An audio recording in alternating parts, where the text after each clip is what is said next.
आप सुन रहे हैं कहानी बेइंतहा सफर इश्क का भाग 44। आज दीवान साहब का केबिन अजब ही गर्माहट से भमक रहा था। दीवान साहब के तेवर जहां बेहद कसे हुए थे, वहीं उनके सामने की चेयर में बैठा आकाश बीच बीच में गहरा श्वास भरता केबिन के डोर की ओर देख लेता। दीवान का पीए वहीं पीसी में स्क्रीन स्क्रॉल करने में व्यस्त था। तभी दीवान साहब देर की खामोशी तोड़ते हुए आकाश की ओर देखते हुए पूछते हैं, मेनका कहाँ है? आकाश कहता है, उसका फोन स्विच ऑफ आ रहा है और मेंशन पे भी नहीं है। कहाँ रहती है आजकल? मैंने उसे यहाँ काम सीखने बुलाया था और वह है कि अक्सर मीटिंग से ही गायब रहती है। वह टेबल के पेपर वेट को गोल गोल घुमाते हुए कहते हैं, यहाँ एक तरफ मैं उसकी शादी हीरा व्यापारी के बेटे से तय करने जा रहा हूँ ताकि यहाँ का सीखा हुआ काम उसे उनकी कंपनी ज्वाइन करने में मददगार हो, और वह है कि इन सब में ध्यान ही नहीं दे रही। अरुण की शादी तो उनकी बेटी से करा नहीं सका।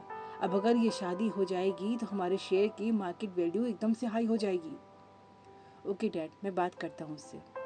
तभी अरुण तेजी से उस केबिन में प्रवेश करता है जिसमें दीवान साहब के साथ आकाश भी उसे घूरने लगा था। Sorry for the late, Arun भौचकाते हुए कहता है। Take your seat. दीवान साहब उसे सख्त हाव भाव से उसे जवाब देते हैं। अरुण के बैठते ही आकाश उसकी ओर सख्त निगाह करते हुए कहता है, आज टेंडर का रिजल्ट था और तुम्हारा भेजा टेंडर फेल हो गया। क्या? अरुण हैरानगी से आकाश की ओर फिर अपने पिता की ओर देखता है। आकाश आगे कहता है, मैंने पहले ही कहा था कि टेंडर किसी भी हाल में नहीं मिलने वाला, और अब तो अमाउंट भी कंसिडरेट हो गया है। अब क्या बोलना चाहोगे इसमें, जबकि मैं अंदाजा मुझे पहले से ही था। इम्पॉसिबल। मैंने मार्केट को अच्छे से स्टडी करके अमाउंट इनिशिएट किया था, और अगर हमारा टेंडर पास नहीं हुआ तो जिसका भी हुआ ये और भी असंभव बात है, क्योंकि कोई नुकसान उठाकर भी क्यों टेंडर हासिल करना चाहेगा। अरुण हैरान भाव से कहता है। अब की दीवान साहब सोचते हुए ब्रिज की ओर बिना मुड़े ही उससे पूछते हैं, ब्रिज, बताओ कि टेंडर आखिर किसे मिला? ब्रिज, जो तब से पीसी पे लगा था, दीवान साहब की बात सुनते तुरंत अलर्ट पोजीशन में आते हुए कहता है, वही चेक कर रहा हूँ सर। तो बताओ। जिस कंपनी को मिला है उससे और हमारे अकाउंट में सिर्फ 1 रुपए का फर्क है। क्या मतलब? क्या ये महज संयोग है या साजिश? अरुण अवाक था। आकाश बहुत सी कोड़े कहने लगा, इसका मतलब यहाँ कोई भेदी जरूर है। दीवान साहब भी सोचते हुए कहने लगे, मुझे भी काफी समय से कुछ ऐसा ही शक है। आकाश, जितने नए एम्प्लॉय हैं उनके ऑफिस से मिले डिवाइस चेक करवाओ कि ऑफ ड्यूटी कौन कंपनी की साइट पर ज्यादा बार एक्सेस करता है। लेकिन डैड, कोई ऐसा क्यों करेगा? ये महज संयोग भी तो हो सकता है। अरुण विरोध स्वर में कहता है, संयोग एक बार होता है, बार बार नहीं। अभी कई बड़े बड़े टेंडर हमारे हाथ से आते आते हमारे हाथ से चले गए, और ये एक बार संयोग से नहीं होता, समझे? आकाश थोड़े कड़े तेवर में कहता है। दीवान साहब अभी सख्त हाव भाव में उन दोनों को देख रहे थे। फिर ब्रिज की ओर देखते हुए पूछते हैं, हमें नहीं मिला टेंडर तो फिर किसे मिला? आर कंपनी को सर। बल्कि पिछले कई टेंडर जो हमारे हाथ से निकले हैं वे सभी इस कंपनी के पास ही गए हैं। ब्रिज जल्दी से अपनी बात साफ करता है। दीवान साहब पूछते, कौन है उसका चेयरपर्सन?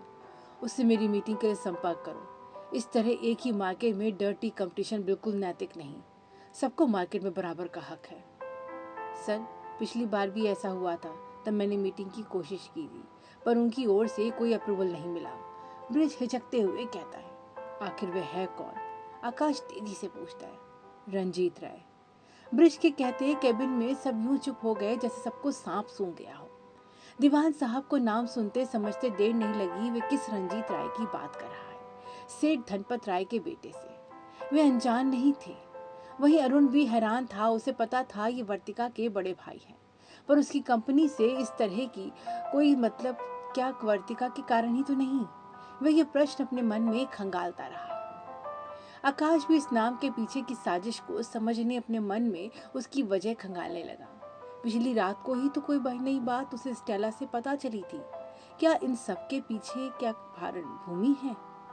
सब मौन अपने अपने मन में रंजीत की साजिश की वजह खोजते हुए मौन बने रहे। कमरे की खामोशी बता रही थी कि उसके अपने अंदर कितना बड़ा तूफान छिपा रखा है। रंजीत का पूरा ध्यान अपने सामने की टेबल पर था, जिस पर वह ताश के पत्ते से कोई बिल्डिंग बना रहा था। एक एक ताश को बड़े करीने से रखता हुआ वह उसे काफी ऊंचा बना चुका था। ये उसके ऑफिस का सबसे अपना केबिन था। उसे देखकर लग रहा था जैसे उसे किसी का इंतजार हो, और अगले ही पल केबिन का दरवाजा खोलकर सेल्विन अंदर प्रवेश करता है। आजकल बहुत बिजी रहते हो?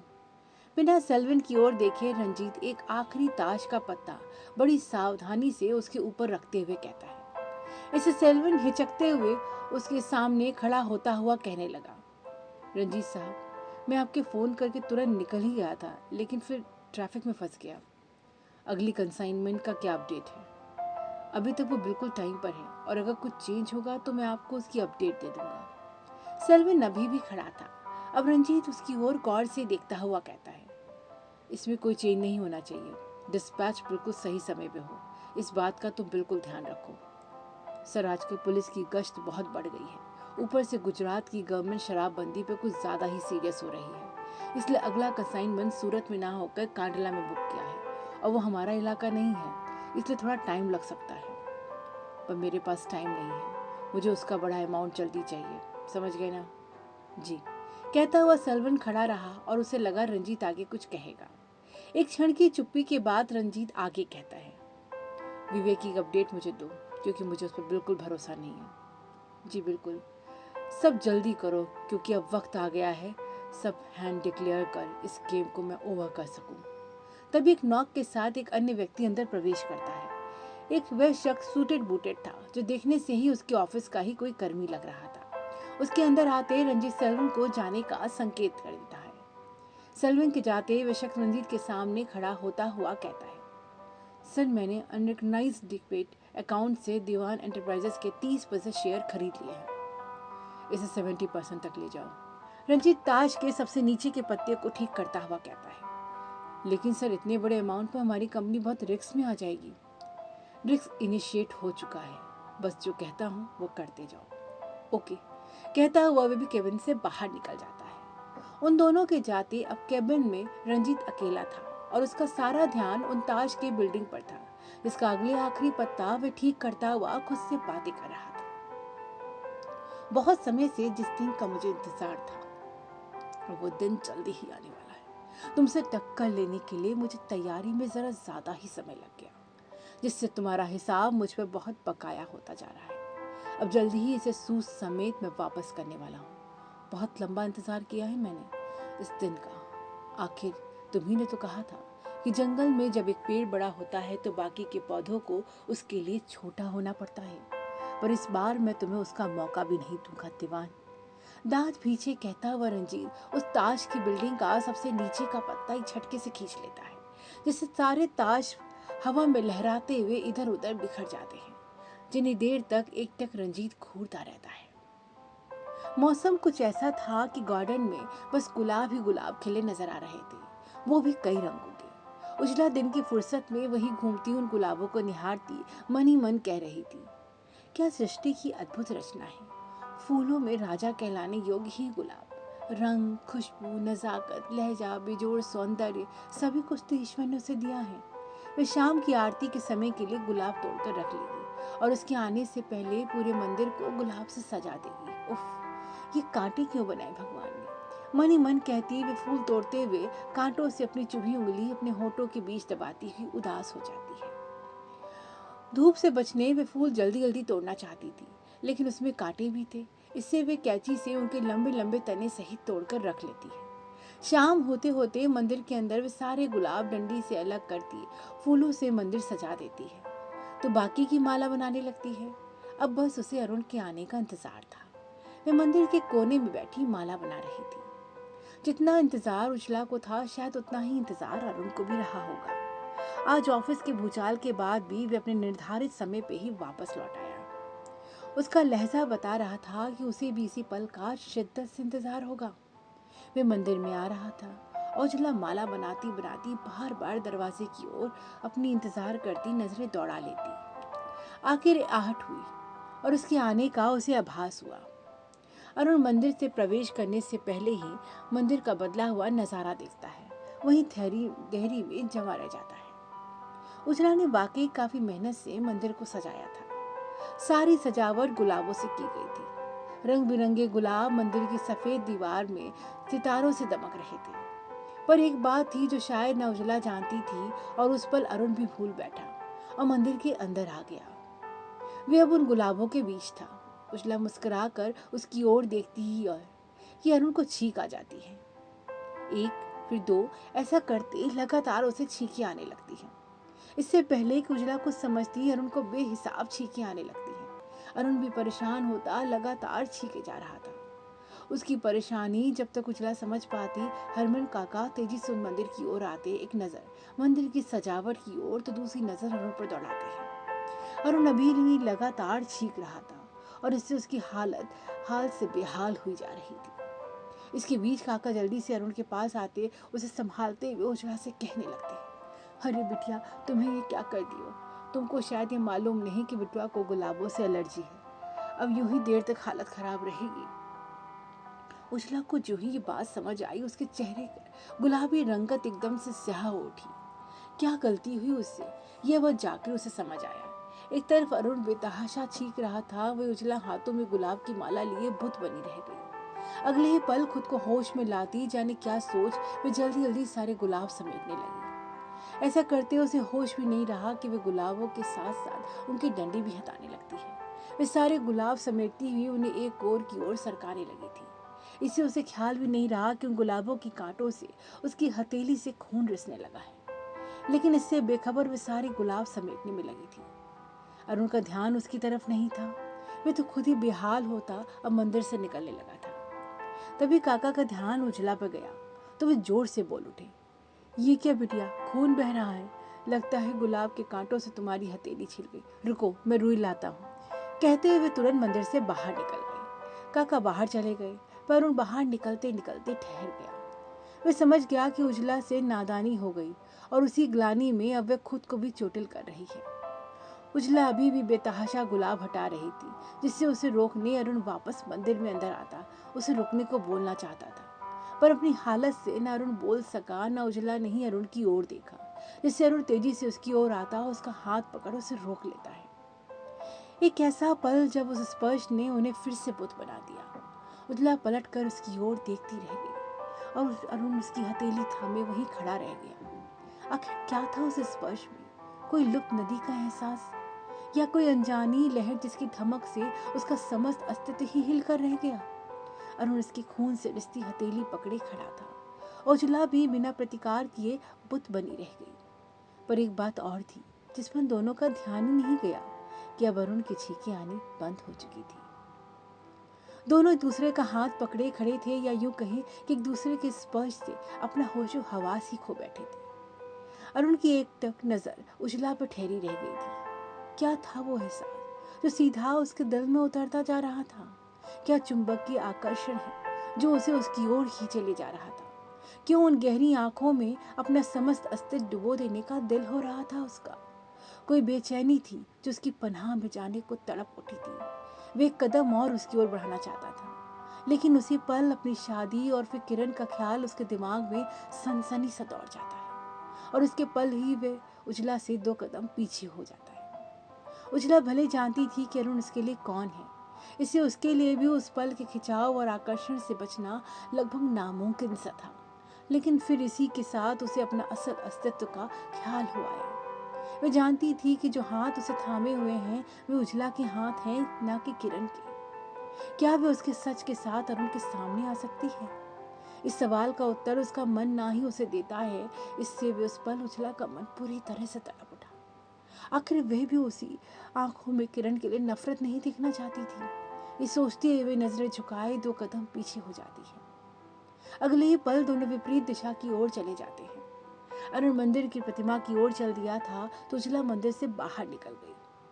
बड़ी अजीब सी हालत से दोनों का मन गुजर गया, जिसकी बेचैनी जैसे रात के गुजरने से दिन में भी बनी हुई थी। उसकी सुबह भी उतनी ही उदास थी। अरुण खिड़की के मुहाने पे खड़ा सुबह से सिगरेट पर सिगरेट फूंक रहा था, जैसे उस पल से अपनी खलिश जता रहा हो। सुनिश्चित समय पे उजला चाय के साथ कमरे में प्रवेश करती है। हर बार की तरह अरुण पलट कर उसकी ओर जरूर देखता है, पर इस बार अरुण उजला आई, ट्रे रखी, बल्कि चाय का कप लिए भी उसके पास तक भी गई, लेकिन एक इंकार के अलावा उसने कुछ नहीं कहा और ना ही पलटकर उसकी ओर देखा। उजला अभी खड़ी कुछ सोच ही रही थी कि हरमन काका कमरे में प्रवेश करते अरुण को पुकारते हुए कहते हैं, बउआ बड़े मालिक बुलाए हैं अभी। ठीक है, कहता हुआ अरुण सिगरेट का आखिरी गहरा कश लेता, बट वही फेंकता हुआ तुरंत कमरे से बाहर हो जाता है। और इस बार जाते समय भी वे उजला की ओर जानकर एक बार को भी नहीं देखता। आखिर उजला की नजर उसी की ओर उठी हुई थी। उजला अरुण की उदासी और शिकायत दोनों समझ रही थी, पर हालात ऐसे थे कि वे भी उतनी ही बेबस थी। कहा बताए बउआ, को ऐसे जी फूकते देख मन बड़ा कलकता है। काश मुझे शराब के साथ एक सिगरेट भी छूट जाती। हरमन काका की आवाज के साथ अब उजला का ध्यान उनकी ओर जाता है, जो जमीन पर पड़ी बट को उठाते हुए धीरे धीरे बुदबुदा रहे थे। जब मन को कुछ मकसद मिल जाता है तब सुबह अपने आप में एक रवानगी से भरी हो जाती है। यही कुछ हाल अभी वर्तिका के साथ था। गुजरे दिन से लेकर अभी तक बस उसके दिमाग में अपने भाई रंजीत का ही ख्याल था। बस समझ नहीं पा रही थी आखिर वे कर क्या सकती है। यही कुछ सोचते हुए योगेश को फोन मिलाती है कि इस बारे में उसी से कुछ राय लेगी। तब उसे पता चलता है कि वह इस समय शॉपिंग मॉल में है और वर्तिका को बिल्कुल सब्र नहीं था, जिससे वे सुनते वे वहीं उससे मिलने पहुंच जाती है। पर वहां पहुंचकर योगेश उसका फोन नहीं उठा रहा था, जिससे वर्तिका झल्लाती खुद में ही बुदबुदा उठी, शरीर किसी और के साथ बिजी होगा, पर कॉल तो पिक कर लेता। 5 मिनट और वेट करती हूँ, नहीं तो वापस चली जाऊंगी। मन ही मन सोचती हुई वर्तिका आउटफिट सेंटर की ओर टाइम पास करने चली गई। वे कतार से लगे कुछ मफलर को देख रही थी। वे मफलर काफी बड़े स्टैंड में ऊंचाई में लगे नीचे की ओर लटक रहे थे और उन पर हाथ फेरती वर्तिका उन्हें देख रही थी। तभी एक मफलर नीचे गिर गया, जिससे वे उस मफलर को उठाकर उस स्टैंड पर रखकर आगे बढ़ने लगी कि तभी वह मफलर फिर उसकी तरफ गिर गया। वर्तिका उकता कर फिर उस मफलर को उठाकर उस स्टैंड की ओर डालकर आगे बढ़ने का उपक्रम करने लगी। वर्तिका अभी उस स्टैंड से हटी भी नहीं थी कि ठीक वही मफलर फिर उसकी तरफ गिर गया। अब की वर्तिका डर गई कि आखिर वही मफलर क्यों बार बार उसकी तरफ गिर रहा है। घबरा कर वह स्टैंड से 2 कदम पीछे होती इधर उधर देखने लगी। वहां मौजूद हेल्पर दूसरे ग्राहकों में व्यस्त थे और किसी का ध्यान भी वर्तिका की ओर गया ही नहीं। अगर किसी का ध्यान वर्तिका की ओर होता तो उसके चेहरे पे आए डर को वे साफ साफ देख सकते थे। वर्तिका को यह अजीब लगा, पर फिर भी वह उस मफलर की ओर अपना हाथ बढ़ा देती है, जैसे खुद को यकीन दिला रही थी कि यह सब उसका वहम है। वे मफलर को उठाने लगती है कि मफलर उसे कहीं फंसा लगता है। वे फिर उसे खींचने लगती है, पर अभी वे उसे कहीं फंसा हुआ लगता है, जिससे वे और तेजी से उसे खींचने लगती है, पर मफलर अभी भी उसके हाथ में नहीं आता, जिससे वे झुंझला कर उसे झटके के साथ छोड़ देती है। अभी उसने मफलर छोड़ा ही था कि मफलर के स्टैंड के दूसरी ओर कुछ गिरने की आवाज आई और वर्तिका हैरानगी से तुरंत दौड़ कर उस पार देखने दौड़ गई। अगले ही पल उसकी नजरों के सामने कोई हैरान कर देने वाला दृश्य था। स्टैंड के उस पार आदित्य फर्श पर आधा गिरा एक हाथ से मफलर पकड़े था, तो दूसरे हाथ से अपनी पीठ पर हाथ फेरते हुए कह रहा था, कोई मजाक की इतनी बड़ी सजा देता है क्या। आदित्य जहां वर्तिका का चेहरा गौर से देख रहा था, वे वर्तिका भी उसे लगातार देखती हुई अब सारा माजरा समझ गई थी। बार बार मफलर उसकी तरफ डालने वाला कौन सा भूत था। आदित्य फुर्ती से उठता हुआ वर्तिका के सामने खड़ा था और वर्तिका मुस्कुरा कर उसकी ओर देख रही थी। अल्लाह, गिरा मैं हूँ और दिमाग तुम्हारा घूम गया है क्या। मुझे लगा पक्का मेरी अच्छी वाली क्लास लेने वाली हो और तुम हो कि मुझे मुस्कुरा कर देख रही हो। पक्का मैं सपने में हूँ। आदित्य अपनी ही मस्ती में बोल रहा था, जिसे वर्तिका मुस्कुराती हुई उसकी खुली बाह में चुटकी काटती हुई कह उठी, लो अभी चेक कर देती हूँ सपने में हो या हकीकत में। ई कोई इतनी तेज चुटकी काटता है क्या। इस मासूम बच्चे का फायदा उठा रही हो। आदित्य नाटकीयता से नाराजगी व्यक्त करता है। इससे वर्तिका खुलकर हंस पड़ती है। अब दोनों का ध्यान पाने आस पास जाता है। सभी नहीं देख रहे थे, जिससे वर्तिका जल्दी से कहती है, ये हुआ क्या है। ये लाइन तो मुझे बोलनी थी। ये तो पक्का है आज जरूर सूरज पश्चिम से निकला होगा। वर्तिका सच में आदित्य को देखती हुई खुश थी, जैसे जिस प्रश्न की तलाश में वह आई थी उसका माकूल जवाब उसके सामने खड़ा था। वह इसके विपरीत आदित्य हैरान बना हुआ था। अब दोनों किसी टेबल में आमने सामने बैठे थे और आदित्य अभी भी हैरानगी से उसे देख रहा था, जबकि वर्तिका के चेहरे पे अभी भी एक मुस्कान तैर रही थी। सच्ची आज पहली बार तुमसे मिलकर मुझे बहुत अच्छा लगा। यार ये सस्पेंस ख़त्म भी करो और जल्दी से बताओ कि आज ऐसी बदली बदली क्यों है। कहीं सस्पेंस में ही मेरा दिल धड़कना न भूल जाए। इस पर वर्तिका खुलकर हंसती हुई कहने लगी, कोई सस्पेंस नहीं है, बस कुछ पूछना था। तो जल्दी जल्दी पूछो ना, अमिताभ बच्चन की तरह आंसर आए ना आए पर मैं जवाब देने को बिल्कुल तैयार हूँ। आदित्य असब्र होता कह उठा। अब दोनों के बीच कॉफी आ चुकी थी और वर्तिका कप की मोहरी पर उंगली फिराती फिराती कहने लगी, मुझे डॉक्टर उष्मा बहुत पसंद है। मैं उनके बारे में जानना चाहती हूँ। वे कैसी हैं, मतलब उनकी पसंद क्या है। दी की पसंद मतलब उन्हें किस तरह के लोग पसंद हैं। किस तरह के मतलब? ओहो, मैं जानना चाहती हूँ कि वो किसी को पसंद करती भी है या नहीं। उनकी जिंदगी में कोई और तो नहीं है, बस यही जानना चाहती थी। पर क्यों? आदित्य हैरानगी से वर्तिका का मंद मंद मुस्कुराता चेहरा देखने लगा था। तभी अचानक से वे कुर्सी से लगभग उछलते हुए विलाप कर उठा। ओ गॉड, कहीं तुम दी पे भी तो इंटरेस्टेड नहीं हो। हे भगवान, पहली बार किसी लड़की के प्रति सीरियस हुआ था और वो भी ये निकली। उठा ले रे बाबा, मुझे इस भरी दुनिया से उठा ले। आदित्य को इस तरह विलाप करते देख वर्तिका के चेहरे पे नाराजगी के भाव आ गए। वह टेबल पर रखे टिश्यू उसकी ओर फेंकती बिफर पड़ी। क्यों बेवकूफ, तुमने मुझे क्या समझा? मैं तो अपने भैया के लिए पूछ रही थी। अब सच में उसके चेहरे की मुस्कान चली गई और वर्तिका जाने को उठ गई। तभी आदित्य उसकी बाह पकड़ लेता है। वर्तिका अब उसकी ओर देखने लगी, जो कह रहा था, मजाक कर रहा था। क्या करूं, तुम्हें देखकर तुम्हें छेड़ने का मन जो करता है। छोड़ो मेरा हाथ, मुझे इतनी सीरियस बात तुमसे करनी ही नहीं चाहिए थी। ओके बाबा, सॉरी। जल्दी से बैठ जाओ, नहीं तो घुटनों के बल बैठ कर माफी मांगने लग जाऊंगा। ये धमकी ही लगी वर्तिका को, जिससे वे बैठ तो गई पर उसके प्रति नाराज ही बनी रही। वैसे मुझ बेचारे का कल्याण के बारे में सोचना था, दी की बोरिंग जिंदगी में क्या रखा है। डॉक्टर उष्मा बहुत अच्छी लगी और मुझे लगता है कि वे मेरे भैया को भी पसंद आ जाएंगी। पर पहले मैं ये श्योर तो हो जाऊं कि उनके जीवन में कोई है भी कि नहीं। है ना उनका एकमात्र प्रेम। आदित्य की बात पे वर्तिका का जैसे मुंह ही लटक गया। वो उदासी से पूछ उठी, क्या सच में कोई है उनके जीवन में? हाँ बिल्कुल है, उसके बिना तो वह रह भी नहीं सकती। ओह, काश ऐसा ना होता, तो वो मेरे भाई के लिए सबसे परफेक्ट होती। वर्तिका रुआसी होती हुई कहती है, जबकि आदित्य अपने ही अंदाज में कहने लगा, उनका तो एकमात्र लवर है उनके मरीज, उनके सिवा उन्हें कोई सूझते ही कहाँ है। सो बोरिंग दी। क्या? ओह, तुमने तो मुझे डरा ही दिया। अब वर्तिका खुशी से उछलती हुई कहने लगी, इसका मतलब उनके जीवन में कोई नहीं है, तो क्या वो मेरे भैया को पसंद करेंगी? तुम्हारे भैया को टीबी, कैंसर, हार्ट वगैरह की कोई बीमारी है? नहीं। वर्तिका लगभग एकदम से चीख पड़ी। तो ये रिश्ता यहीं कैंसल, क्योंकि जब उन्हें कोई बीमारी नहीं तो मेरी दी को उन पर कोई इंटरेस्ट नहीं आएगा। उफ, यू टू मच आदि। वर्तिका के उड़े उड़े हाव भाव पर आदित्य मुस्कुरा रहा था। डैड, ये तो हमारे लिए बहुत अच्छी खबर है कि मार्केट में हमारे शेयर ओवर वैल्यूड हो गए हैं। आकाश होठों को विस्तार देता हुआ कहता है। दीवान साहब के कमरे में इस वक्त आकाश के साथ साथ अरुण भी मौजूद था। दीवान साहब का कमरा कम, ऑफिस ज्यादा था, जहां वे ऑफिस की बेहद निजी मीटिंग रखते थे। उन सबकी नज़रों के सामने लैपटॉप की स्क्रीन खुली थी। इसमें हालिया शेयर मार्केट का उतार चढ़ाव साफ साफ दिखाया गया था, जिस पर वे तीनों साथ में नजरें गड़ाए हुए थे। दीवान साहब भी बेहद सुकून के साथ कह रहे थे, हाँ, पिछले 3 दिनों से हमारी कंपनी के स्टॉक काफ़ी तेज़ी से इंक्रीज कर रहे हैं और मार्केट की यही स्ट्रेटजी है। जब मार्केट अपने होल्ड में आ जाए तो उसे अपनी पकड़ में बनाए रखो, और यही वजह है कि मैं चाहता हूँ कि कंपनी के ज़्यादातर इक्विटी रिलीज कर दिए जाएं। इस पर आकाश जल्दी से कह उठा, यू आर करेक्ट डैड, इस वक्त ये हमारी कंपनी के लिए गुड साइन है। मुझे तो लगता है हमें मैक्सिमम इक्विटी रिलीज कर देनी चाहिए। दोनों के हाव भाव में जहाँ खुशी झलक रही थी, वे अरुण थोड़ा गंभीर बना हुआ उन्हें चुप देख आखिर दीवान साहब उसे टेकते हुए पूछते हैं, अरुण, तुमने कुछ नहीं कहा, क्या सोच रहे हो?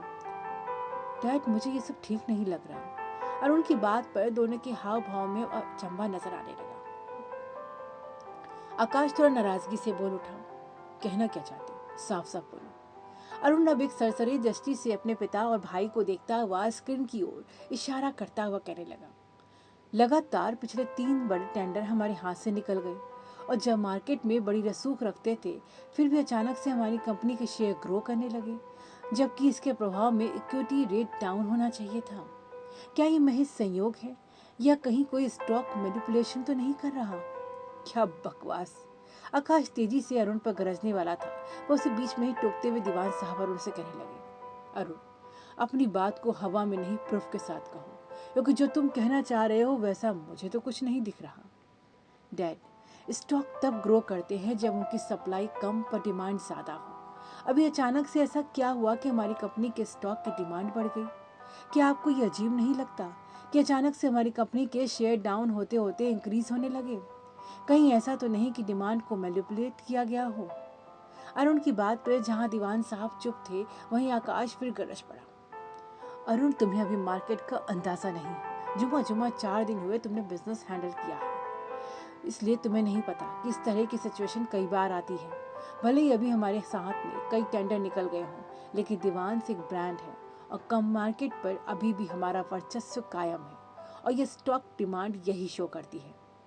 इस पर अरुण आगे कुछ कहने वाला था, पर उसे बीच में टोकते हुए दीवान साहब आगे कहते हैं, आकाश ठीक कह रहा है। अरुण, ये उतार चढ़ाव देखते मुझे 20 साल हो गए और तुमने अभी ठीक से 20 महीने भी नहीं बिताए। इस बार आकाश का पक्ष देने से जहां अरुण चुप रह गया, वही आकाश हल्के से अपने होठों को विस्तार दे देता है। दीवान साहब अभी भी कह रहे थे, आकाश, मैक्सिमम स्टॉक को रिलीज कर दो, अच्छे मौके बार बार नहीं मिलते। अब तुम लोग जाओ, मैं ऑफिस में मिलता हूँ तुमसे। दोनों उनकी बात पर सहमति जताते कमरे से बाहर निकल जाते हैं।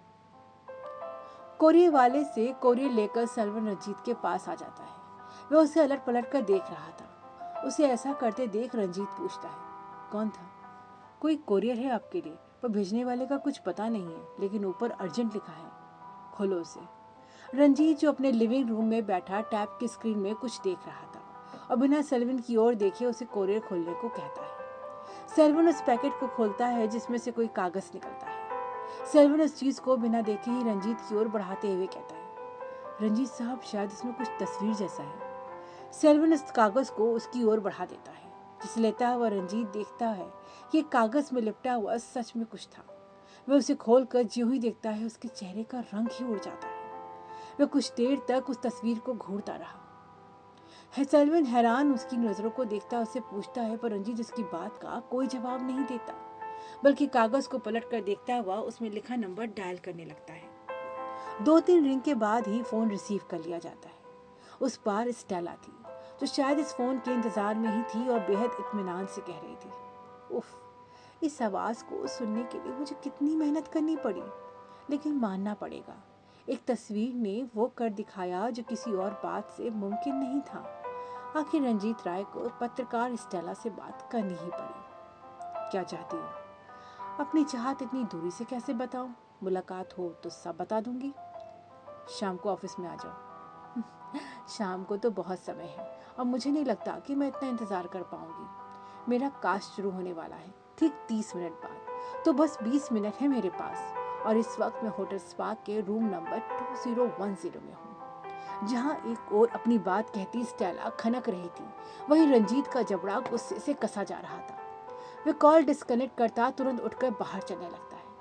ये देखते सेल्वन उसके पीछे पीछे भागता हुआ पूछता है, क्या हुआ सर, कहाँ जा रहे हैं? Hotel spark. Hotel spark? वो तो यहाँ से आधे घंटे की दूरी पर है, मैं ड्राइवर को बुलाता हूँ। ज़रूरत नहीं है, कहता हुआ रंजीत लंबे लंबे डग भरता हुआ तुरंत ही बाहर की ओर निकल जाता है। अगले ही पल वह अपनी कार की ड्राइविंग सीट पर बैठा उसी तेजी से कार को पोर्च से बाहर निकालने आगे बढ़ जाता है। ये देखते सेल्वन तुरंत ही दूसरी कार से रंजीत के सिक्योरिटी गार्ड के साथ उसके पीछे पीछे चल देता है। पीछे मेज पर वह कागज संग वही तस्वीर थी जिसमें वह भूमि की ओर देखता हुआ खड़ा था। स्टेला का उसकी निष्ठा में प्रवेश ही रंजीत को भड़काने के लिए काफी था। आधे घंटे के रास्ते को रंजीत ने सिर्फ 15 मिनट में पूरा किया और अगले ही पल वह कसे हुए भाव के साथ रूम नंबर 2010 के बाहर खड़ा था। स्टेला को उसके आने का अंदाजा था, इससे उसने डोर को अनलॉक ही छोड़ रखा था। रंजीत द्वारा डोर के नॉब घुमाते ही दरवाजा खुल जाता है। वह कालीशान स्वीट रूम था, जिसे प्रवेश करते रंजीत देखता है कि सोफा कम बेड पर बेहद मादक अंदाज में स्टेला अर्धरेटी नजाकत से सिगरेट फूंक रही थी। रंजीत ठीक उसके सामने खड़ा था।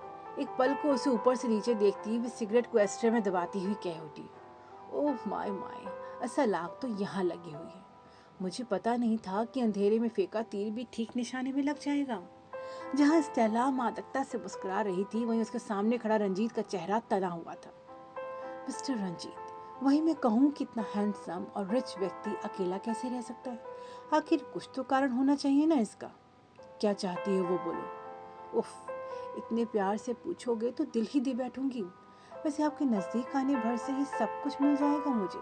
कहती हुई स्टेला अंदाज से लचकती हुई रंजीत के बेहद पास आती, अपने शरीर को उसके करीब लाती हुई कहती रही, जबकि रंजीत बुद्ध की तरह उसके सामने खड़ा रहा। वैसे आपको याद होगा ना, मैंने कितने मेल मैसेज फ़ोन किए सिर्फ आपके एक इंटरव्यू के लिए। पर जब आप जब खुलकर ऑफर दे रहे हैं तो मेरा मन बहुत कुछ लालची हो रहा है। जब एक तस्वीर ने इतना असर किया है तो अगर अतीत खोज कर बाहर ले आई तो क्या होगा फिर? स्टेला रंजीत की देह से सटती हुई उसके चारों ओर घूमती हुई अपनी बात कह रही थी। अब वह रंजीत के ठीक सामने आती हुई अपने ऊपर के टॉप को तुरंत उतार कर फेंकती थी। अब पल भर में वह रंजीत के सामने सिर्फ अंतर्वस्त्र में खड़ी मुस्कुरा रही थी। उसे अपने इस अंदाज पर पूरा भरोसा था, पर अगले ही पल उसके साथ जो होने वाला था उसका उसे कतई अंदाजा नहीं था। हमेशा ही ऐसे ही वे बड़े बड़े लोगों को अपनी जाल में फंसाती थी, क्योंकि जिस रूम में वह थी वह उसके हिसाब से था। उसमें कई हिडन कैमरा लगे थे जो उसके लिए इतना असबाब जुटा देते थे कि वह आराम से उन सबको अपने जाल में फंसाए रहती थी।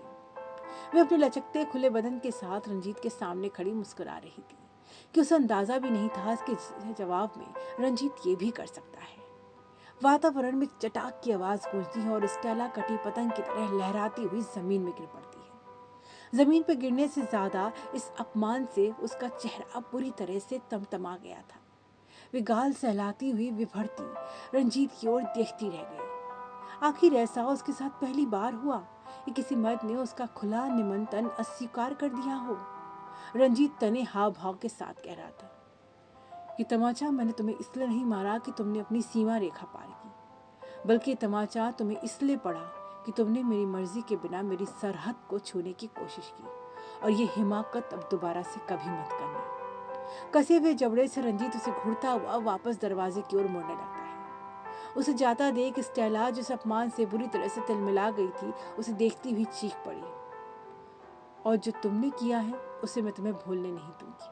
तुम्हें पता नहीं कि यहाँ हिडन कैमरा लगे हैं जिन्होंने अब तक मेरे साथ तुम्हारी तस्वीर अच्छे से उतार ली होगी। अभी तुम मुझे जानते नहीं हो, बर्बाद कर दूंगी तुम्हें मैं।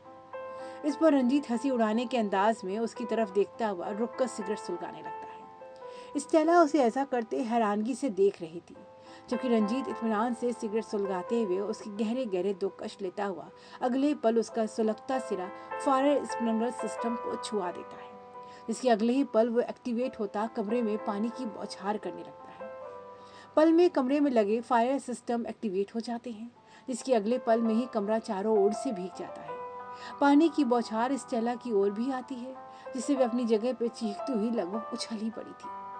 वे अपने अंतर्वस्त्रों में पूरी तरह से भीगी हुई अवाक रंजीत को देखती रही, जो अब दरवाजा खोलकर बाहर निकल गया था। अब स्टेला को पता था कि उस पानी की वजह से उसके सारे कैमरा खराब हो चुके होंगे। विफरी हुई हालत में स्टेला को छोड़ता हुआ रंजीत उस होटल के रूम से बाहर निकल जाता है। यहाँ उसे ढूंढता हुआ सेल्विन भी अब उसी फ्लोर पर पहुंच चुका था। उसके पीछे पीछे रंजीत के सिक्योरिटी वाले आदमी भी थे, जिन्हें देखता हुआ रंजीत सेल्विन से कहने लगता है, स्टेला के बारे में सब पता करो, उसकी एक एक सांस का मुझे पता चाहिए। कहता हुआ रंजीत लंबे लंबे डग से लिफ्ट की ओर बढ़ जाता है। मॉल के कॉफी शॉप में अभी भी आदित्य और वर्तिका साथ में बैठे थे। अचानक वर्तिका की नजर कोने की टेबल तक जाती है, जिसमें वे चौंकती हुई उठ जाती है। क्या हुआ? आदित्य उसका हैरान चेहरा देखता रहा, जबकि वर्तिका अब उस कोने वाले टेबल पर पहुंच रही थी। तुम यहाँ बैठे हो और मैं तुम्हें कॉल करके परेशान हो रही हूँ। अगर मिलना नहीं था तो यहाँ क्यों बुलाया मुझे? वर्तिका नाराजगी भरे लहजे में कहती हुई अपने सामने की ओर देख रही थी, जहाँ योगेश गर्दन झुकाए बैठा हुआ उसे दिख रहा था। तुम्हें और कॉल की पड़ी है? यहाँ मेरे जनाजे उठने का समय हो गया। योगेश की मरमरी आवाज पे वर्तिका हैरानगी से उसे देखती हुई अब ठीक उसके सामने बैठती हुई कहने लगी, कैसी बात कर रहे हो? हुआ क्या है? हुआ क्या है? अरे यार, सब खत्म हो गया। मतलब ब्रेकअप? बस यही होता है मेरी हर लव स्टोरी में। योगेश की बात सुनते वर्तिका अब समझ गई कि क्या माजरा हो सकता है। अब हैरान होने के बजाय वे योगेश को मुस्कुरा कर देखती हुई कह उठी, वैसे कौन से नंबर वाला ब्रेकअप है ये? नंबर? यार 15 के बाद तो गिने ही नहीं कभी मैंने। भोलेपन से योगेश कहता है। इस पर नाराजगी दिखाती वर्तिका उसके सर पर एक टीप मारती हुई कहने लगी, मनाओ अपना ब्रेकअप दिवस, मैं जा रही हूँ। अच्छा अच्छा, आ गई हो तो बता दो कि क्यों कॉल कर रही थी, मैं सुन लूँगा। बड़ा धन्यवाद आपका। अच्छा अच्छा, नाराज मत हो, बोलो भी। वर्तिका को हाथ पकड़कर बैठाता हुआ योगेश बोला। दोनों को बैठा देख अब आदित्य भी उन दोनों के पास आ जाता है।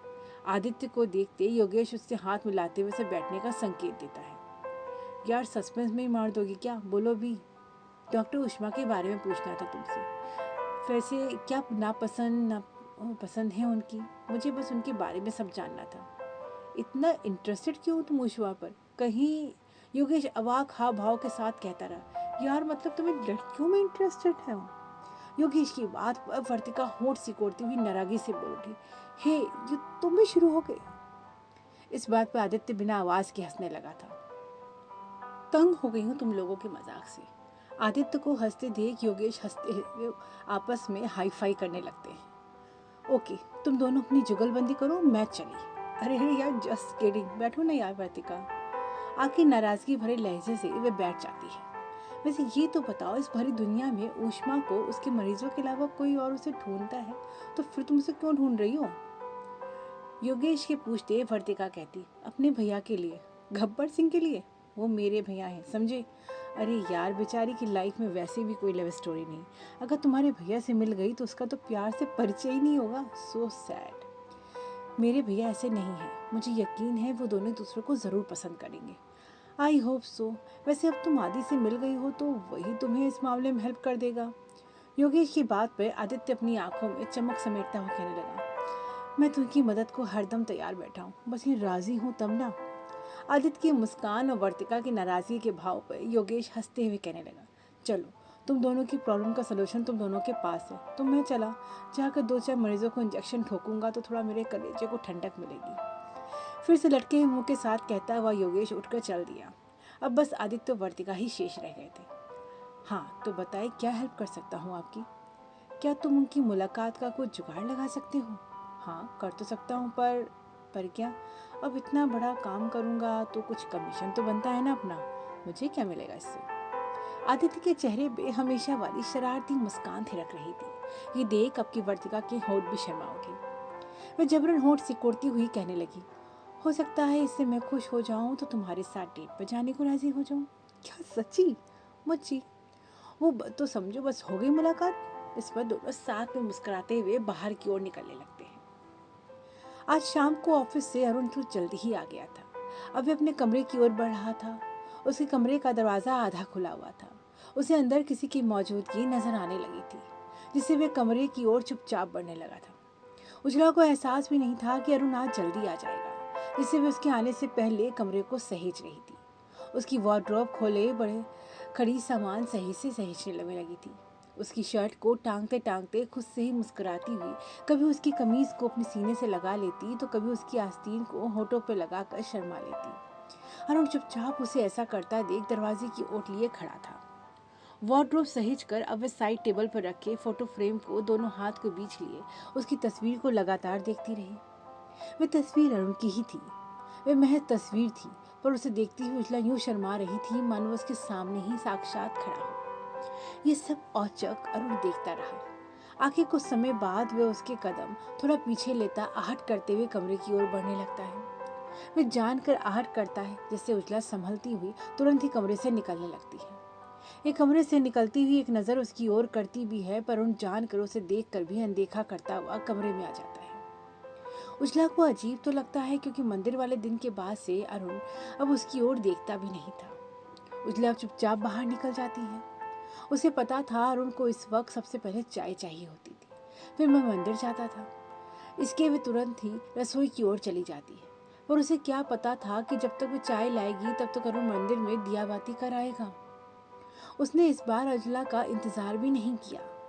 अब वह चाय लेकर उसके पास आई तब भी उसके बिना उसकी ओर देखे उसे चाय रखने को कहता सिगरेट फूंकता रहा। उजला भी चुपचाप चाय रखती हुई कमरे से बाहर निकल गई। उसका मन बड़ा अजीब सा होने लगा था, मानो वह समझ कर भी उसका मन नहीं समझना नहीं चाह रहा था। वे अपने अनबुझे भाव के साथ गार्डन एरिया में आ गई, जहां वे अपने मन का दुख बांटने हमेशा बडी के पास चली आया करती थी। बड़ी भी उसे यूं देखता तेजी से पूछ हिलाने लगता, मानो उसे भी उसी का इंतजार रहता हो। वे बड़ी के पास बैठती, उसकी गर्दन सहलाती हुई धीरे से कहने लगती, क्या समझ नहीं आ रहा मुझे कि आप क्यों कर रहे हैं मेरे साथ ऐसा। कितनी अजीब और गरीब परिस्थिति में फंस गए हम दोनों। पता है उजला को प्यार करने लगे हैं आप, और ये जानकर न मैं खुश हो सकती हूँ न दुखी हो पा रही हूँ। पता नहीं ईश्वर ने एक अजीब किस्मत क्यों लिखी है हमारी। क्या कभी आप किरण को समझ पाएंगे? क्या मैं कभी किरण की तरह आपकी जिंदगी में लौट पाऊंगी दोबारा? जाने क्या लिखा है हमारी किस्मत में। पा कर भी खोने का एहसास तो खो कर भी पाने का अनोखा एहसास होता है। एक गहरा उच्छ्वास भीतर से खींचकर बाहर उझेलती हुई बड़ी के सर पर अपना सर टिका लेती है। उसे नहीं पता था कि अरुण दूर से ही उसे ऐसा करते देख रहा था। वह इस वक्त मेंशन के उस हिस्से में खड़ा था जहां से उजला को साफ साफ देख पा रहा था, पर वह ही उसे नहीं देख पाई थी। हालांकि उसकी बात वह भी नहीं सुन पाया, लेकिन काफी देर खड़ा वह उसे यूं देखता रहा जब तक एक कॉल नहीं आ गई। फोन के उस पार योगेश था, जो उसे तुरंत ही अपने पास आने को कह रहा था। योगेश अपने नर्सिंग होम में ही था और जिस वक्त अरुण वहां पहुंचा वह अपने लगभग मरीज निपटा कर बस बैठा ही था। अरुण सीधे उसकी केबिन में हड़बड़ाते आते हुए देखता है कि योगेश आराम से हेडफोन लगाए गाना सुन रहा था। उसने अरुण को आते बिल्कुल नहीं देखा, जिससे उसके पास आता उसके मोबाइल की खुली स्क्रीन को ऑफ कर देता है। इससे उसका ध्यान अरुण की ओर जाता है और वह चौंकते हुए पूछ उठता है, अरे तुम आ भी गए? हाँ, क्योंकि तुम्ही ने अर्जेंट आने को कहा था, लेकिन तुम्हें देखकर तो लग ही नहीं रहा कि तुम्हें कोई अर्जेंसी है। सख्त हाव भाव लिए वह ठीक उसके सामने बैठ जाता है। यार क्या करूँ, एक तू ही है जो मेरा दुखड़ा सुन सकता है, इसलिए बुलाया, लेकिन तेरे पास तो समय नहीं है, तू रहने दे। अब अपना ड्रामा बंद कर और बोल क्या बोलना है। अरुण की बात सुनता योगेश तुरंत उसकी तरफ झुकता हुआ कहता, यार मुझे सच्चा वाला प्यार हो गया है। ओह ग्रेट, तो इस वाले प्यार की इंटेंसिटी पिछले वाले से ज्यादा है या कम? यार समझ नहीं रहा तू, सच्चा वाला मतलब सच्चा वाला। अब मैं सच में इतना सीरियस हूँ कि शादी के बारे में सोच रहा हूँ। ओह वाह, क्यों? अरुण अवाक उसके चेहरे की ओर देखता रहा, जिसे चिढ़ता हुआ योगेश कह उठा, इसी कारण मैंने ये बात पहले किसी और को नहीं कही, और तू भी इतना गंदा वाला रिएक्शन दे रहा है। योगेश की ठसक पर अरुण थोड़ा संभलते हुए बोलता है, अब बात ही तूने कुछ ऐसी कही है, हजम करने में समय तो लगेगा ना। जहाँ योगेश अरुण की बुरी तरह से घूरने लगा था, वही अरुण की हंसी छूट रही थी। योगेश बेहद गंभीरता से कहने लगा, सच बोलता हूँ यार, प्यार का असल मतलब अब समझ आया है। प्यार का मतलब जहाँ कोई स्वार्थ ना हो, बस अनदेखा प्यार हो, जिसे जताया भी नहीं गया हो, बस वही सच्चा प्रेम। बाकी तो बस टाइम पास होता है यार। क्या खिचड़ी पका रहा है, साफ साफ बोलना। अच्छा तू जानता है ना आजकल मेरी लाइफ में कितनी लड़कियां आई। योगेश की बात पर उन तपाक से बोल उठा, मुझे नहीं पता, वैसे क्या तुझे भी पता है उनकी गिनती? अरे यार तू तो मेरी बखिया ही उघड़ने में लगा है। दांत दिखाता हुआ योगेश आगे कहता है, मेरा मतलब था कि ये सब लड़कियां बस मतलब की निकली यार, इनकी डिमांड पूरी करता करता मैं निचड़ा हुआ नींबू बन गया, फिर भी इनका लटका मुंह सीधा नहीं हुआ।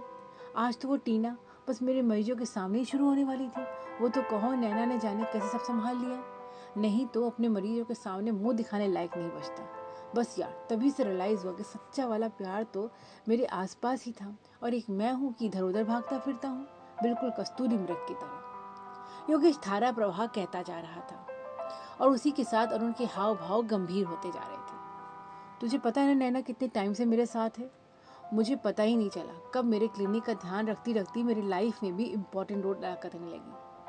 अब देखो उसके भरोसे क्लिनिक छोड़कर चला जाता हूँ। उसने कभी कोई शिकायत भी नहीं की, यहाँ तक कि कितने निजी काम उसके भरोसे पर ही मैं कर पाता हूँ। हमेशा बेहद खामोशी से मेरा ध्यान रखती, और एक मैं था कि उसे उसकी ड्यूटी समझता रहा, जबकि वो प्यार था यार, कोई इस हद तक तो नहीं जाता ना। अरुण योगेश की बात सुनता सुनता बेचैनी से एक सांस भीतर घोटता है। अब तू ही बता, ये प्यार नहीं तो क्या है? शायद वह नर्स है, इससे मैं उसे कहने से डरती हूँ। बोल नहीं यार, अरे कहाँ खो गए? देखा मेरी दर्द भरी दास्तान सबकी बोलती ही बंद हो जाती है। योगेश को क्या पता था कि उसकी जैसी बेचैनी तो अरुण कब से भुगत रहा है। वह सच में खामोश होता खुद के भीतर की पड़ताल करने लगा था। योगेश आगे कहता रहा, बस यार अब ये बता कि मैं नैना से अपने दिल की बात कैसे करूं, मेरी तो हिम्मत ही नहीं पड़ रही। अच्छा है किसी गलत शादी में पड़ने से पहले तुझे अपने प्यार का एहसास तो हो गया, अब देर मत कर और सीधा बोल दे उसे।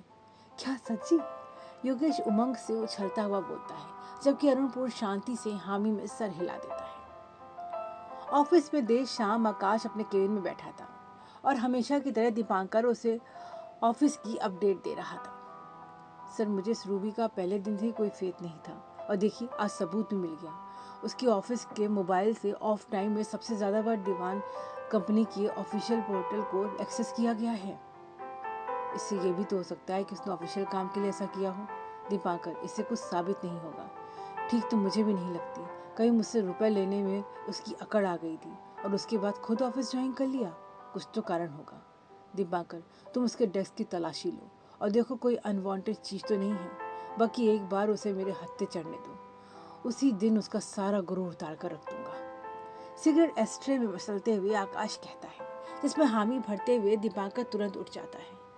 पर्सनली भी दीपांकर रूबी को पसंद नहीं करता था, क्योंकि आकाश का राइट हैंड होने से वे हमेशा बाकी के कर्मचारियों से ऊपर खुद को ऊपर देखता था। जो उसे भाव नहीं देते उन्हें वे भी पसंद नहीं करता था और इस बात की खुन्नस वह रूबी पर निकाल ही देता था।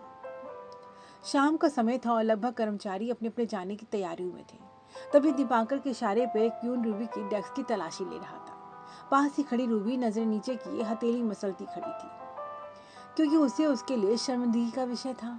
शेष कर्मचारी अपनी अपनी डेस्क से झांकते हुए उसकी ओर देख रहे थे। सर, ये फाइल नीचे की ओर रखी थी।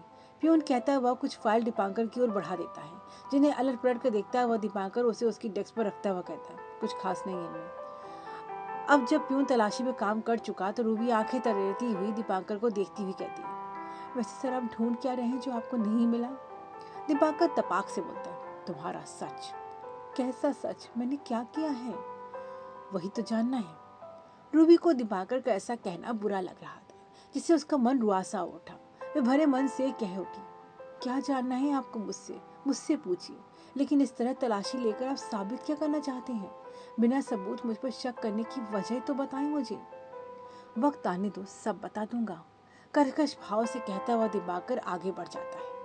रूबी बेबस सी खड़ी देखती रह जाती है। उसके लिए बहुत ही अपमानजनक रहा, जिसे अभी तक वो नजर उठाकर अपने अन्य साथी की ओर देख भी नहीं पाई थी। उस छोटे से कमरे में बहुत ही छोटे बल्ब से रोशनी थी, इतनी कि वहां मौजूद शख्स एक दूसरे को महसूस कर सकते थे, पर चेहरा नहीं देख सकते थे। उस कमरे में एक बेड के अलावा एक मेज कुर्सी पड़ी थी, जिस पर खाने पीने का कुछ सामान रखता हुआ अभी अभी विवेक वहां आया था। विवेक मेज पर रखी प्लेट में खाना लगाकर उसे लिए कमरे के कोने वाले हिस्से की ओर बढ़ रहा था, जहां कोई काया अपना सर घुटनों के बीच दिए बैठी थी। वे कोई स्त्री ही थी, जिसकी गुदड़ी साड़ी, बिखरे बाल उसकी उलझी स्थिति बता रहे थे। विवेक उसके पास ही फर्श पर बैठता हुआ उसका सर प्यार से सहलाते हुए उसके बालों पे हाथ फिराने लगता है।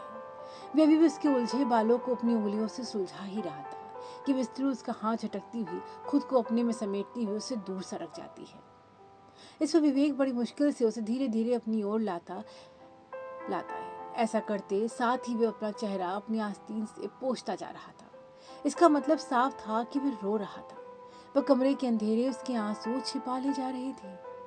उस स्त्री को बड़ी मशक्कत से अपने नजदीक लाता विवेक उसे खाना खिलाने का प्रयास कर रहा था, जिसमें कभी वे कौर उगल देती तो कभी मुंह भी नहीं खोलती, लेकिन विवेक बहुत ध्यान से उसे खाना खिलाने का प्रयास करता रहा। काफी देर की मशक्कत के बाद वह उसे आधा खाना खिला पाया। वह उसे ध्यान से उठाते हुए बेड की ओर लाता हुआ लेटा देता है। कुछ देर तक वह उस स्त्री के सिरहाने बैठा उसका सर सहलाता रहा, फिर उसे चादर उड़ाकर बिना आहट के कमरे से बाहर निकल जाता है। रूबी का दिन जैसे गया था, उसकी उदासी उसके मन से गई ही नहीं। वह सलवन के रूम में थी और वे दोनों साथ में कॉफी पी रहे थे। सलवन अपने मोबाइल में कुछ देखने में व्यस्त था, जिससे उसका ध्यान रूबी की तरफ ही नहीं था। कमरे में टीवी चल रहा था, जिस कारण उन्हें आपस में बात करने की जरूरत भी महसूस नहीं हुई कि तभी एक आवाज पर उन दोनों का ध्यान साथ में टीवी की ओर गया। न्यूज स्टेला के अगले प्राइम शो के बारे में थी, जिसे दोनों ने साथ में सुन रहे थे। रूबी बोल उठी, इसे तो मैंने देखा है आकाश सर के ऑफिस में। सेल्विन हैरान होता रूबी से पूछ उठता, वहाँ क्यों? मुझे ठीक से नहीं पता, पर कुछ ऐसा जरूर है उनके बीच जिसके कारण आकाश सर जैसे व्यक्ति भी उसके आगे जबान बंद हो जाती है।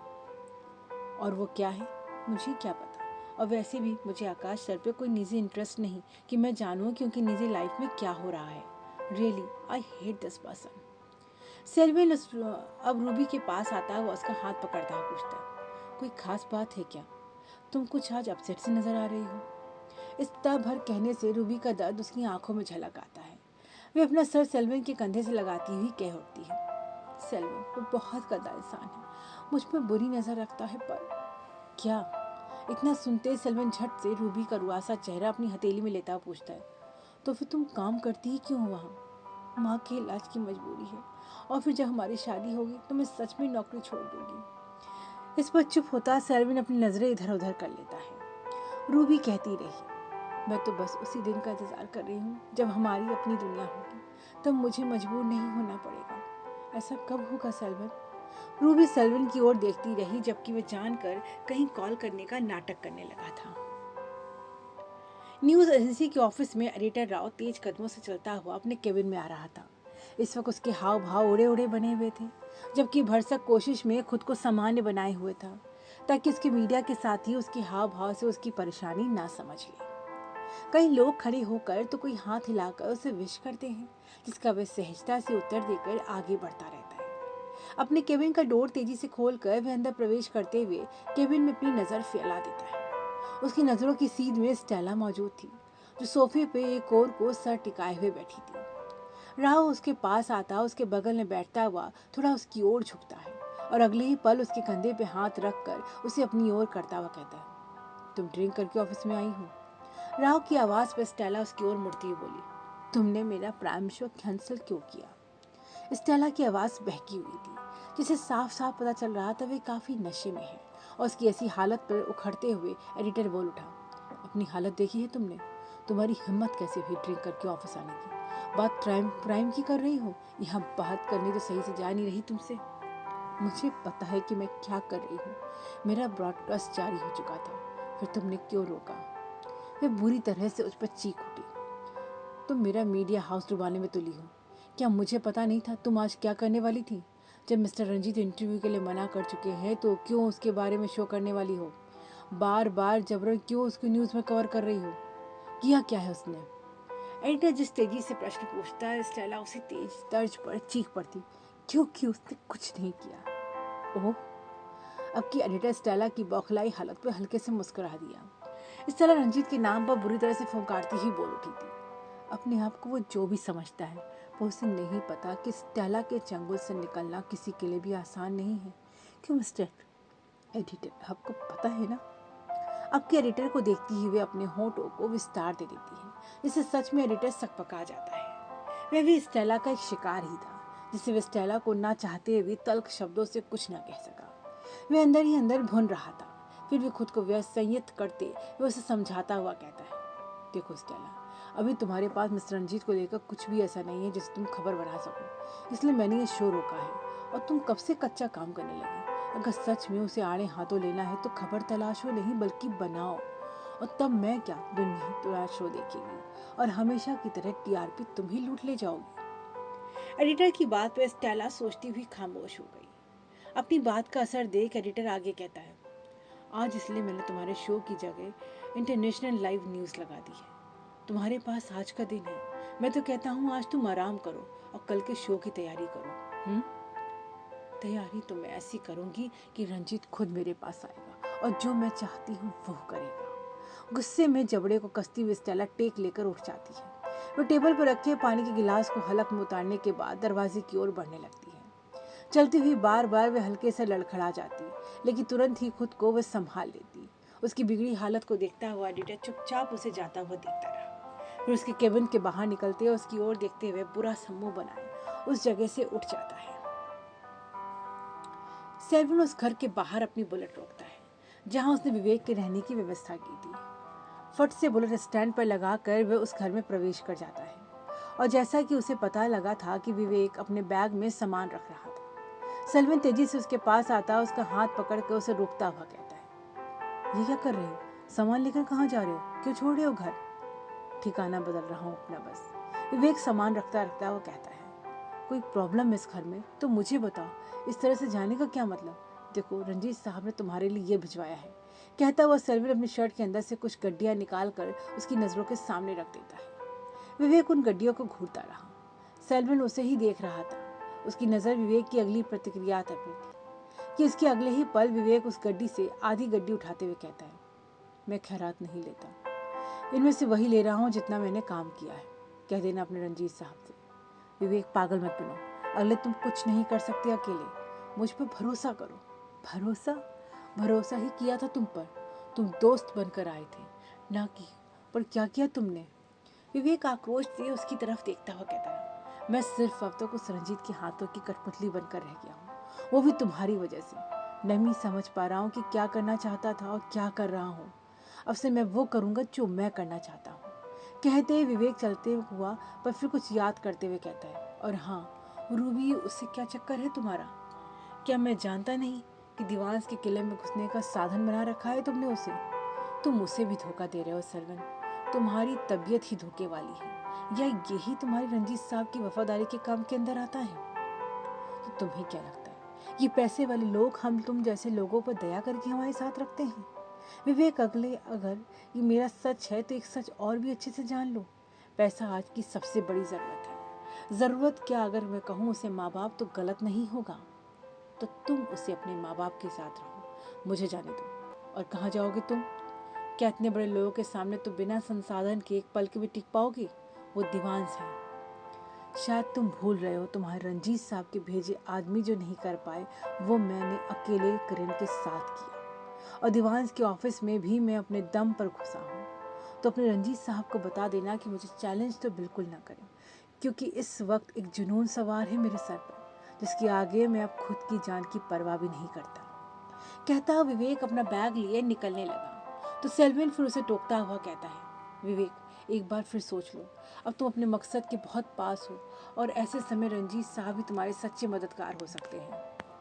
सेल्विन की बात पर व्यंग भरी मुस्कान के साथ विवेक कहता है, अभी तक तो तुम्हारे रंजीत साहब मुझसे ही मदद ले रहे थे, और तुम जानते नहीं हो ये बिजनेसमैन किसी के सगे नहीं होते।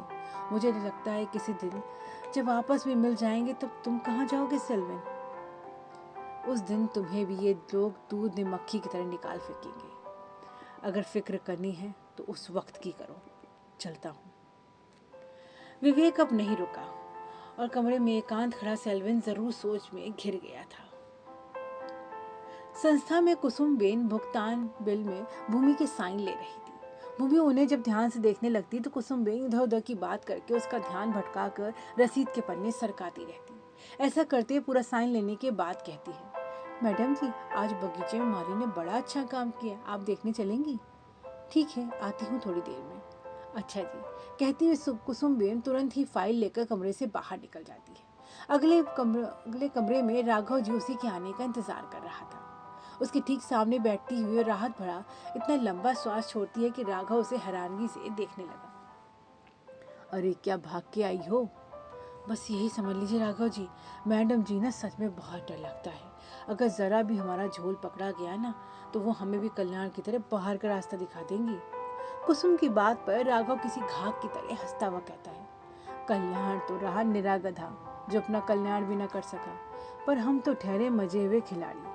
मैडम का भूत भी हमें नहीं पकड़ पाएगा। और कैसे हम संस्था के लाए नए सामानों की जगह पुराने सामान का सौदा करते हैं, और शेष रकम हमारी पॉकेट में। हाँ ये तो है, आप जैसा दिमागदार और कहाँ, सच में आप में ही मैनेजर बनने के गुण हैं। वैसे भी इन अनाथ बच्चों महिलाओं को नए कपड़ों किताबों में खर्च करना बेकार ही है, ये तो हमेशा से ही पुराने के लायक है। वे बलियां लेती हुई कहने लगी, सही कहती है। राघव की बात पर कुसुमबेन भी कसकर हंस पड़ी थी। शाम से रात घिर आई। उजला को जैसे इसी वक्त का इंतजार था। आज शाम को आने के बाद से अरुण कमरे के बाहर भी नहीं निकला, जिससे उजला के मन में बेहद बेचैनी सी भरी हुई थी। पर क्या कर सकती थी, बिना काम उस कमरे में जा भी नहीं सकती थी। कई दिनों से अरुण का व्यवहार उसके प्रति अजीब हो रहा था। कभी लगता जैसे कुछ कहना है उसे, पर उसके अगले ही पल अरुण खुद को जब्त करता, खुद को बेहद खामोश कर लेता। उजला कुछ पूछती भी तो कैसे? आखिर कॉफी का कप लिए वे कमरे में चल देती है। कमरे का दरवाजा बंद था। वे धीरे से नॉब घुमाकर कमरे के अंदर प्रवेश करती है। कमरे की खुलते ही वे नजर उठाकर कमरे में अरुण को तलाशने लगती है। कमरे में हल्की रोशनी थी और खिड़की की तरफ मुंह किए अरुण खड़ा था। तभी उसे सांस लेने में दिक्कत आने लगी। कमरे के खुलते जैसे तेज धुआं उसकी सांसों में भरने लगा। अरुण खिड़की के पास खड़ा लगातार सिगरेट फूंक रहा था, जिससे बंद कमरे में उसका धुआं बुरी तरह से भर गया था। अरुण की हालत पर उसका मन तड़प उठा। आखिर किस बात की खुद को सजा दे रहा है वो? सजा तो वे भी बिना बात के भुगत रही थी। उजला अवाक खड़ी रह गई। खिड़की के पास खड़े होकर भी आखिर क्यों खिड़की नहीं खोली? अरुण अभी भी उसकी तरफ पीठ किए खड़ा था। धुएं के प्रभाव से अब उसे खांसी आ गई, जिससे उसके आने की आहट अरुण को मिल गई। पर एक बार भी वह उसकी तरफ नहीं पलटा और बिना उसकी ओर देखे कहने लगा, नहीं चाहिए मुझे कुछ। बेहद रुखाई से करण ने कहा, बिना उसकी ओर देखे हुए कहा, जिससे उजला का मन दुखी हो चला। उस वेदना में अपने होठ चबाती हुई उसकी ओर देखती रही, पर अरुण आखिर उसकी ओर नहीं पलटा, जिससे वह तुरंत ही कप लिए वापस चली गई। और उसके जाते समय उसने दरवाज़ा बंद नहीं किया ताकि कमरे का धुआं बाहर जा सके। अरुण को बिना देखे ही पूरा एहसास था उसके आने का, पर जाने की आहट नहीं मिलने पे वह पलट कर उसकी ओर देखने मुड़ता है। वो उजला जा चुकी थी। वो खुले दरवाजे के पार से उसे जाता हुआ चुपचाप देखता रहा। क्या उनकी खामोशी कभी टूटेगी? कभी अरुण और किरण आपस में दूसरे को जान सकेंगे, या उजला के रूप में कुछ और ही होगी उसकी जिंदगी? कहानी को जानने के लिए, बनते बिगड़ते रिश्ते को समझने के लिए सुनते रहें बेइंतहा सफ़र इश्क का। कहानी पसंद आने पे लाइक करें, सब्सक्राइब करें और अपने मित्रों से साझा करना बिल्कुल ना भूलें। धन्यवाद।